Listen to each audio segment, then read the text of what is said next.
This is the 10-Minute Contrarian Podcast. This is VP. We are a solutions-based podcast, diving into the world of contrarian investing and alternative finance. You can find us hosted on the No Nonsense Forex YouTube channel, NoNonsenseForex.com, and podcast players everywhere.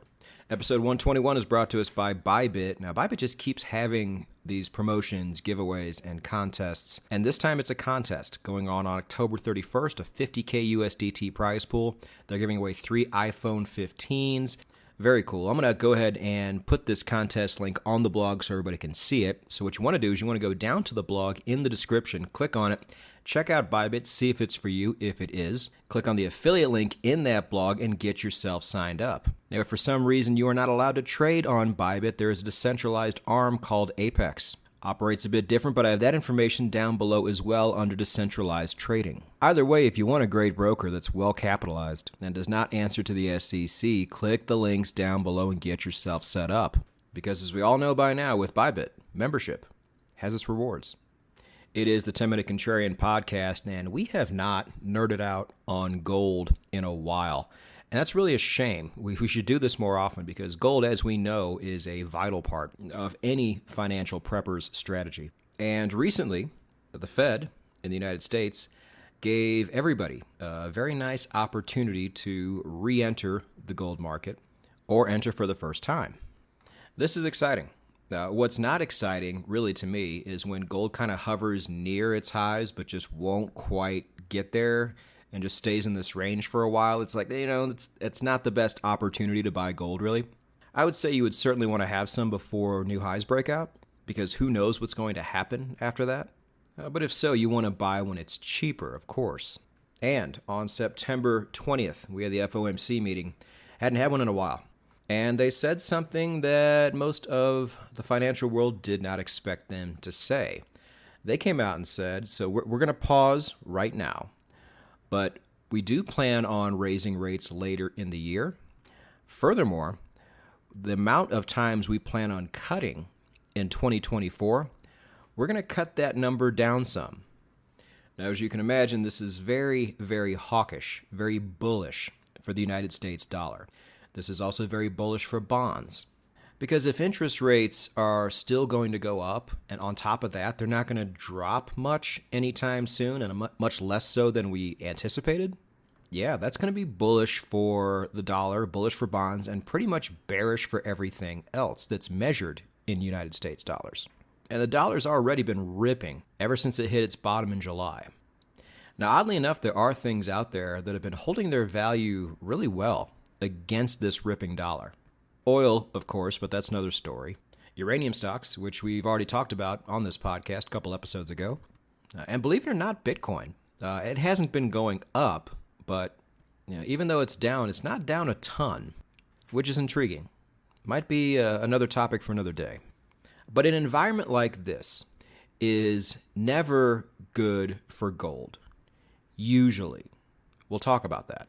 But I will say the gold's one real kryptonite out there. If I could really struggle to create a bearish case for it, would be a world where interest rates just get like out of control high, like almost approaching Paul Volcker level highs, and stays that way for a while. That would be disastrous for gold. And there's very few scenarios out there that I can see that would really take this thing down. But that would be one of them, and the chances of that ever happening are extremely low.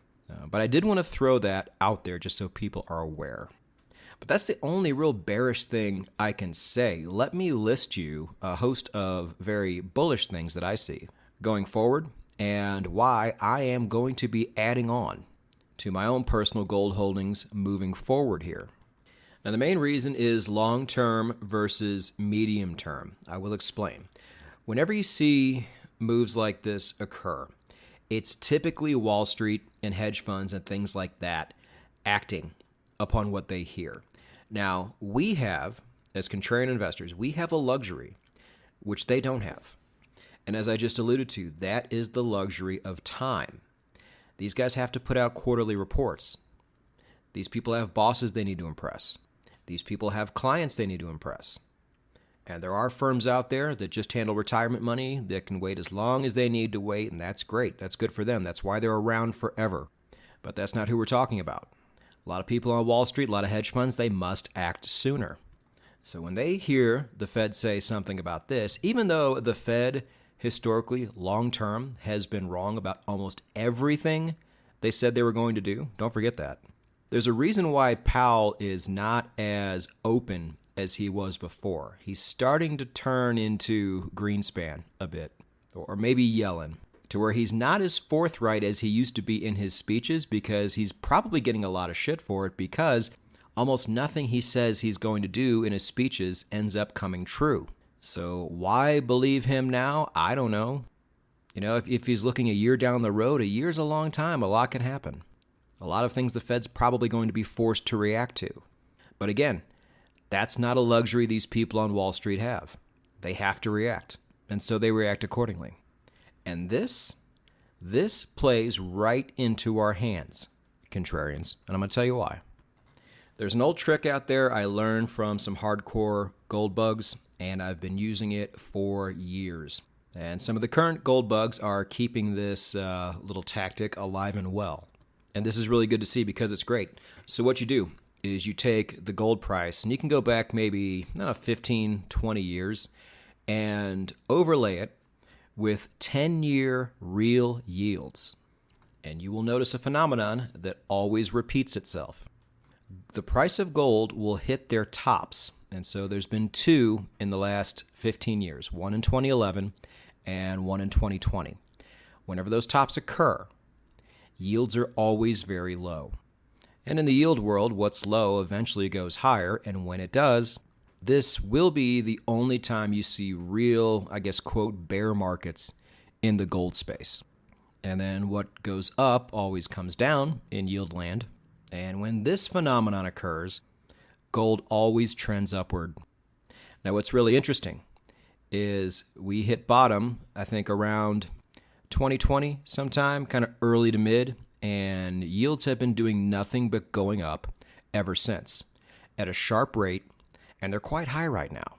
So if you listen to what I just said before, this would be very bearish for gold. We should have seen a downtrend these last 3 years, because these are the times when gold goes down, when those real yields go up, especially at the rate they did.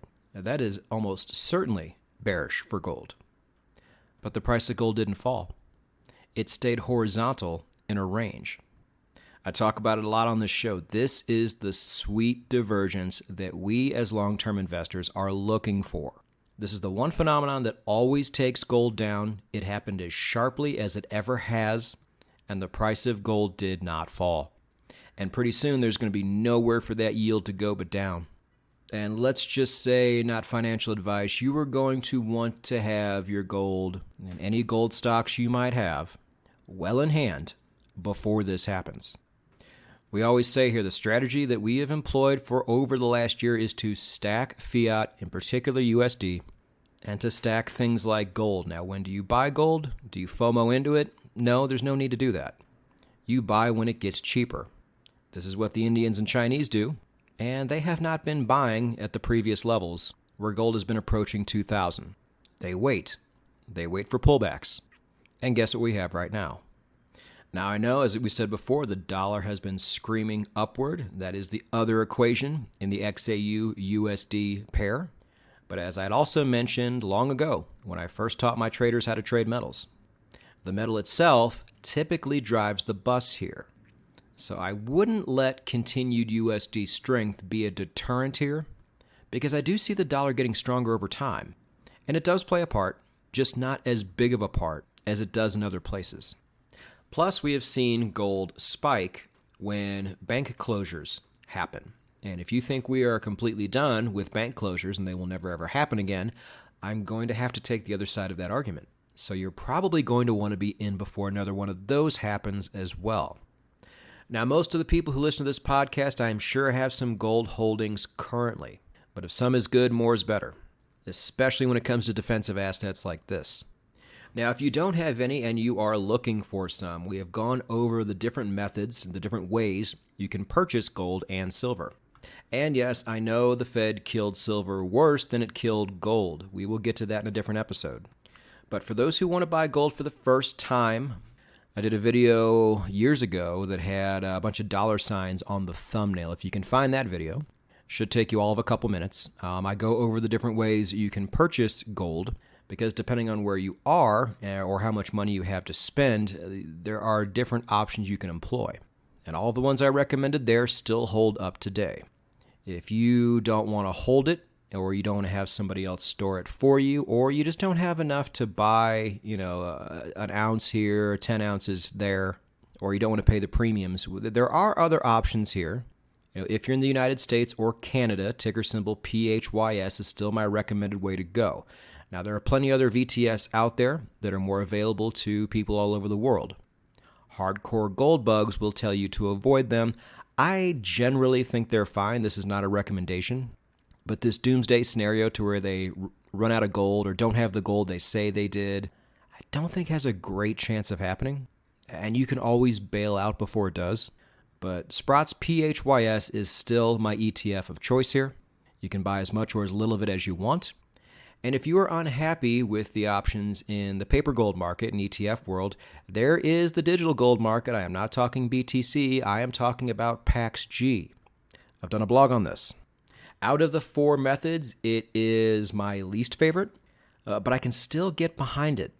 PAXG attempts to do the exact same thing that PHYS does, just on the digital market. And they are from Paxos. That's where the Pax comes from, of course. They're also the people behind Pax Dollar, ticker symbol USDP. And they have done things very much on the up and up ever since their existence. They got in a little bit of hot water because they were in charge of creating Binance's stablecoin, BUSD, but that was because of Binance, not because of Paxos. There's a reason why nobody's gone after USDP yet.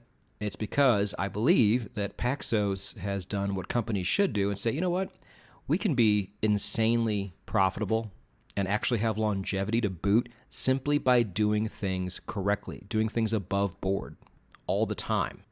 Organizations may still go after them because that's what organizations do, but if they don't have anything on them at the end of the day, as we've seen, they're not going to win.